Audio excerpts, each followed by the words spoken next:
નમસ્કાર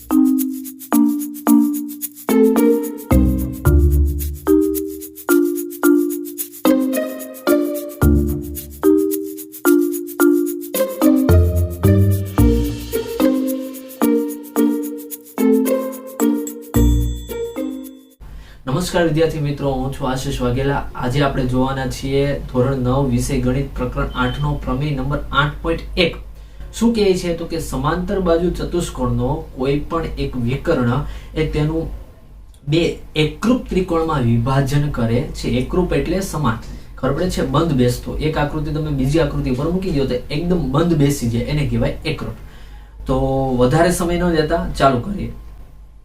અહીંયા પ્રમેયનું વિધાન છે કે સમાંતર બાજુ ચતુષ્કોણનો કોઈ પણ વિકર્ણ તેનું બે એકરૂપ ત્રિકોણમાં વિભાજન કરે છે।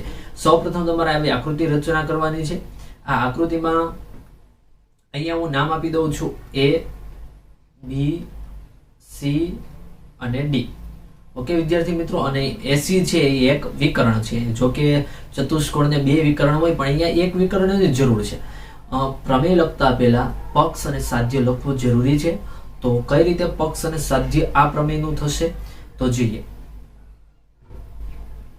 ઓકે, તો અહીંયા પક્ષ છે લખવાનું કે ચતુષ્કોણ ABCD માં ચતુષ્કોણ ABCD A। ઓકે, અહીંયા હું સાફ કરીશ થોડુંક। ઓકે, ચતુષ્કોણ ABCD A એવું લખવાનું છે। ચતુષ્કોણ ABCD એ કેવો ચતુષ્કોણ છે લખવાનું તો કે સમાંતર બાજુ ચતુષ્કોણ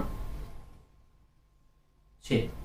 ચતુષ્કોણ ABCD એ સમાંતર બાજુ ચતુષ્કોણ છે તથા AC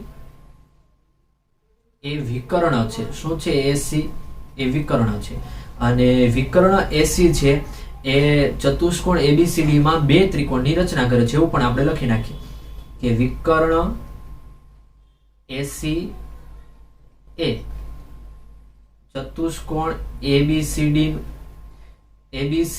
નું ત્રિકોણ ABC અને ત્રિકોણ ABC અને બીજો કયો છે વિદ્યાર્થી મિત્રો? ત્રિકોણ છે ADC। ABC અને ADC માં વિભાજન કરે છે। તો આ તમારું પક્ષ થઈ ગયું કે ચતુષ્કોણ ABCD છે એ સમાંતર બાજુ ચતુષ્કોણ છે તથા એ AC એનો વિકર્ણ છે, અને આ વિકર્ણ AC છે એ બે ત્રિકોણની અંદર વિભાજિત કરે છે ABC। અને હું અહીંયા રફ આકૃતિ દ્વારા તમને સમજાવવાનો પ્રયત્ન કરીશ કે અહીંયા તમે જો વિદ્યાર્થી મિત્રો, આ AC વિકર્ણ છે એની અંદર બે ત્રિકોણની રચના થઈ છે। એક આ જે મેં છાંયાંકિત કર્યો છે તે, અને બીજો ઉપરનો જે છે એ છાંયાંકિત કરેલ નથી। તો એવા ત્રિકોણની પણ અહીંયા રચના થાય છે। હવે સાધ્ય એટલે તો કે જે સાબિત કરવાનું હોય તે, તો અહીંયા સાબિત શું કરવાનું છે કે બંને ત્રિકોણ એકરૂપ છે। અહીંયા કયા કયા ત્રિકોણ રચાય છે મને લખાવો તો મેં હજી હમણાં જ લખાવ્યું કે ત્રિકોણ ABC એકરૂપ ત્રિકોણ ADC। આ બંને ત્રિકોણ છે એ કેવા છે વિદ્યાર્થી મિત્રો? એકરૂપ છે, એવું સાબિત કરવાનું છે। તો વધારે સમય નથી લેવો, ચાલુ કરી દઈએ। તો અહીંયા સૌપ્રથમ સાબિતીમાં આપણે સાબિતીની અંદર સારા અક્ષરે સૌપ્રથમ સાબિતી લખી નાખીએ। ઓકે,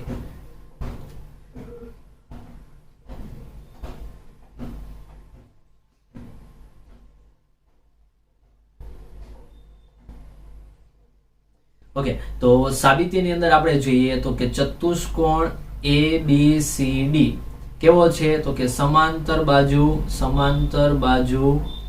ચતુષ્કોણ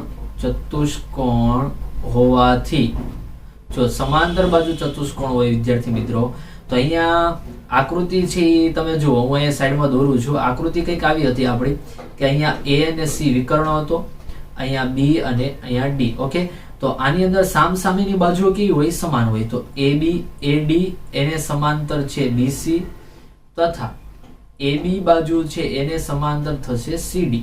આ બંને બાજુઓ સમાંતર છે, ખબર પડે છે? ઓકે, ત્યારબાદ શું લખવાનું છે તો કે ત્યારબાદ લખવાનું છે તમારે તો કે હવે આમાંથી કોઈ પણ એક સમાંતર બાજુ લઈ લો તો કે AD સમાંતર BC।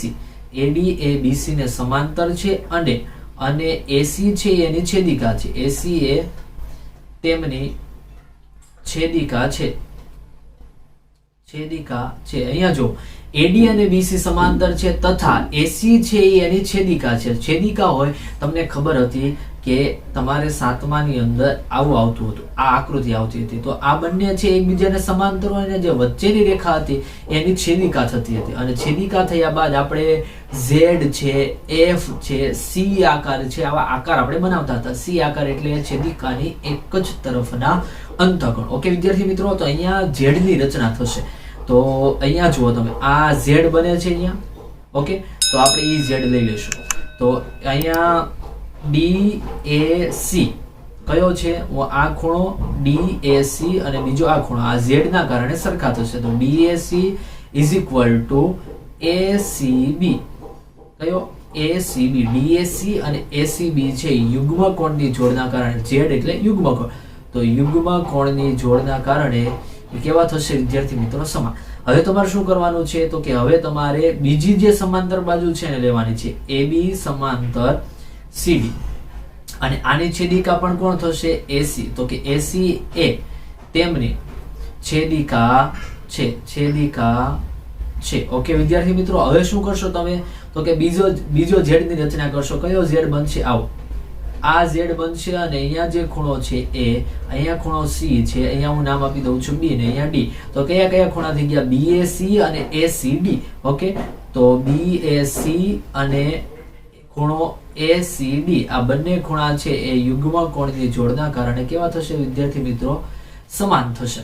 હવે તમારે શું કરવાનું છે? તો કે અહીંયા બે ત્રિકોણ બને છે, એ ખબર છે તમને? હા. તો કે હવે કયા ત્રિકોણની વાત કરી હતી આપણે શરૂઆતમાં? તો કે ત્રિકોણ હતો ABC અને ત્રિકોણ હતો ADC.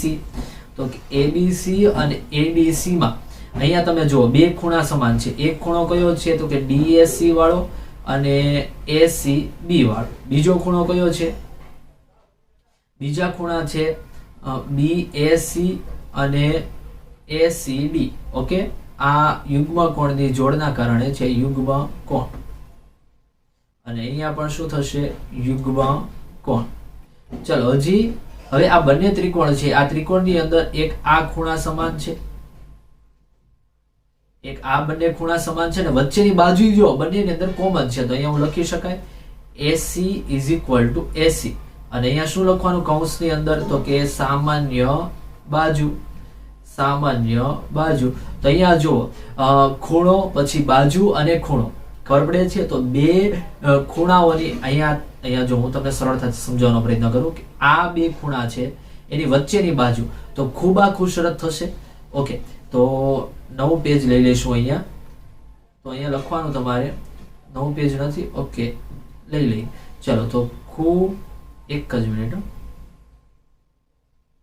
તો ખૂબ આખું શરતના આધારે કયા બે ત્રિકોણ? તો કે ત્રિકોણ કયો હતો?